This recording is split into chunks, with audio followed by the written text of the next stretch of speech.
भूतिया हवेली का रहस्य। गांव के किनारे एक पुरानी सुनसान हवेली थी। लोग कहते थे कि वहां भूत रहते हैं। कोई भी रात में उस हवेली के पास जाने की हिम्मत नहीं करता था। एक दिन 4 दोस्त आरव, कबीर, सिया और नेहा उस हवेली का सच जानने के लिए निकल पड़े।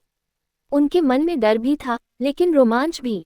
हवेली के अंदर घुसते ही दरवाजा अपने आप बंद हो गया।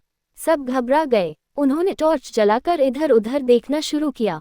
दीवारों पर पुरानी पेंटिंग्स थीं, फर्श पर धूल और मकड़ियों के जाले थे।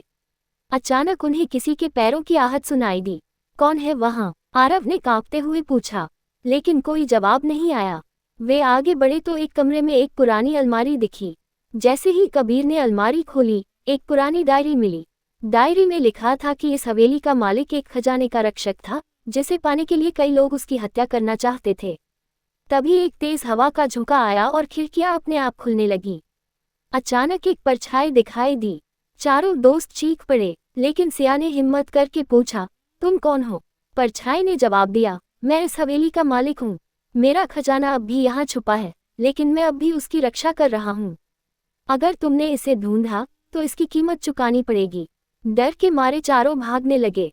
भागते भागते वे एक तहखाने में पहुंचे, जहां उन्हें सोने और गहनों से भरा एक संदूक मिला। तभी उन्हें याद आया खजाना ढूंढने की कीमत। तहखाने का दरवाजा अपने आप बंद हो गया। चारों दोस्त फंस गए थे। तभी सिया ने कहा, डायरी में लिखा था कि सच्चे इरादों वाले लोग ही यहाँ से सुरक्षित बाहर निकल सकते हैं। हमें कुछ नहीं चाहिए, हमें बस बाहर जाना है।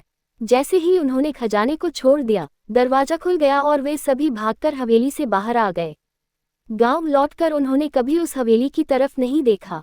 हवेली का रहस्य अब भी बरकरार है। सीख: लालच कभी कभी इंसान को खतरनाक परिस्थितियों में फंसा सकता है। अगर और रहस्य या रोमांचक कहानियां सुननी है तो बताइए।